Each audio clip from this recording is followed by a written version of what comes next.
Baik,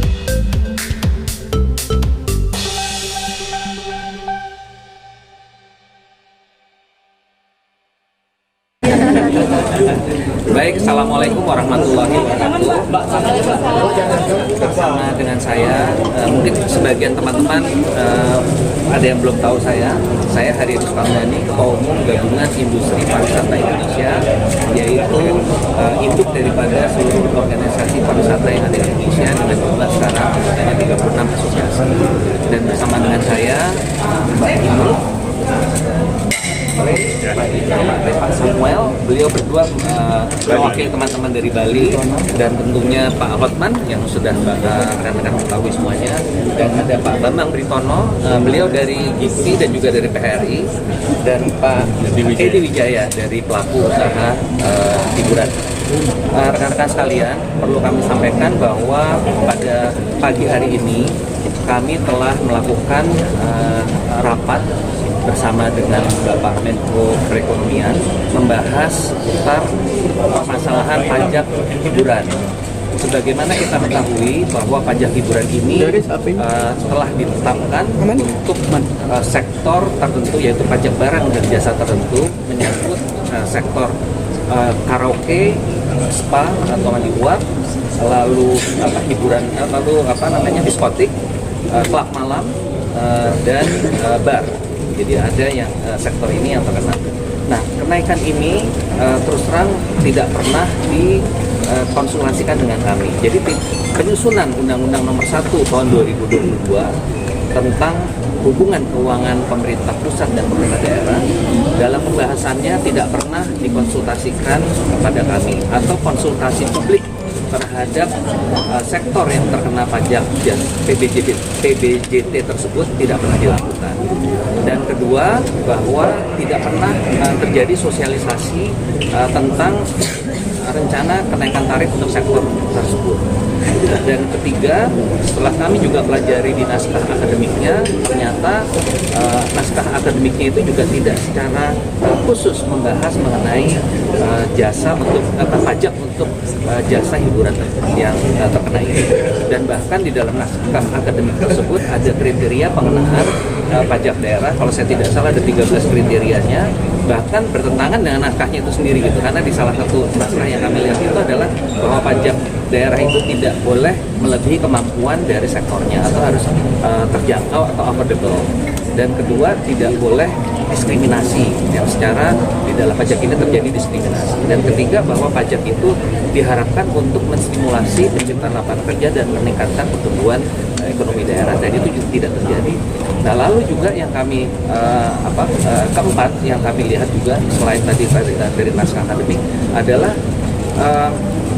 pengenaan pajak ini ternyata juga bertentangan dengan Undang-Undang Dasar 1945, yaitu menyangkut di pasal 27 ayat 2 yang terkait dengan bahwa warga negara berhak atas pekerjaan dan penghidupan yang layak. Ini tidak benar. Lalu juga di pasal 28D yaitu terkait dengan kepastian hukum, itu juga menyangkut yang kita pandang bahwa kita juga telah terjadi ketidakpastian hukum karena pajak ini. Dan juga di pasal 33 ayat 4-nya, yaitu di mana ekonomi itu disusun atas untuk kemanfaatan bersama. Nah, ini kita tidak terjadi, sehingga rekan-rekan sekalian, kami pada proses akan mengajukan judicial review kepada Mahkamah Konstitusi yang akan dilakukan saat ini. Yang sudah confirm adalah dari GIPI, Gabungan Industri Indonesia sepatnya, dan juga akan diikuti oleh asosiasi lain yang terkait.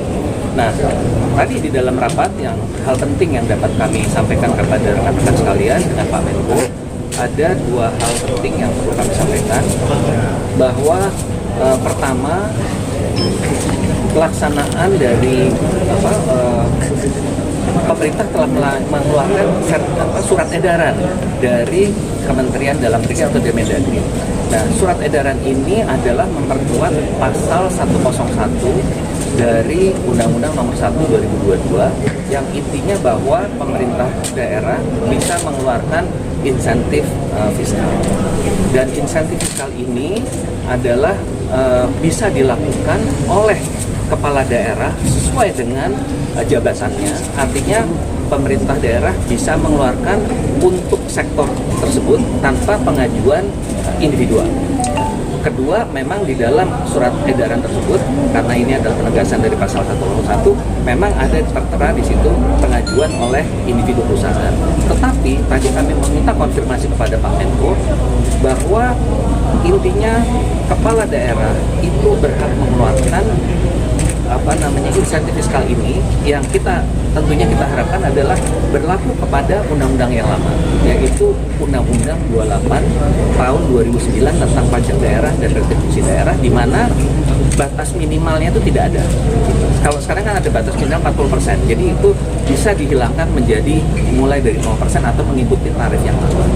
Itu yang pertama yang perlu kami sampaikan. Dan kedua, penegasan juga dari Pak Menko bahwa surat edaran dari Menteri Dalam Negeri sudah cukup, tidak perlu ada surat edaran yang lain, karena kami ketahui ada informasi bahwa seperti di Jakarta, PJ Gubernur DKI Jakarta katanya meminta adanya SK dari Menteri Keuangan yang tadi sudah dikonfirmasikan bahwa SE dari Mendagri adalah sudah cukup karena memang ya untuk tidak hanya meyakinkan kita tapi juga untuk kepala daerah, karena memang kepala daerah ini kan pembinanya adalah dari Menteri Dalam Negeri. Jadi itu Bapak Ibu rekan-rekan sekalian, jadi intinya selama kami berproses di Mahkamah Konstitusi, maka pemerintah daerah itu diharapkan untuk mengikuti tarif yang lama.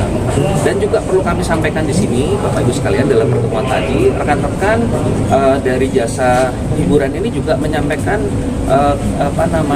keluhan atau temuan di lapangan. Jadi misalnya tadi di Bali, ini saya buka aja ya supaya peringatan juga untuk daerah yang lain. Jadi sudah terkonfirm bahwa di Bali itu Kejaksaan Negeri Badung udah mulai memanggil-panggil dengan alasan katanya audit BPK dan sebagainya. Nah tadi Pak Menko juga beliau malah heran kalau BPK tuh meriksanya tuh akhir tahun gitu. Dan ini kan baru aja diundangkan kok udah dipanggil-panggil. Jadi itu pemeriksaan kalau BPK memeriksa, dan tidak mungkin ke korporasi, yang diperiksa adalah institusi pemerintah gitu. Jadi ini juga message yang sangat kami ingin sampaikan, penegasan kepada teman-teman di daerah, aparat di daerah, tolong jangan memanfaatkan situasi ini untuk hal-hal yang tidak baik ya. Ini saya perlu sampaikan karena yang jelas bahwa SE dari Kementerian Dalam Negeri atau SE Menteri Dalam Negeri tujuannya adalah salah satunya untuk menjamin tidak ada upaya-upaya transaksional dari para pihak yang justru akan mengganggu jasa hiburan. Jadi itu yang perlu kami sampaikan secara umumnya. Pertemuan hari ini demikian, dan selanjutnya kami mohon Pak Hotman untuk menambahkan.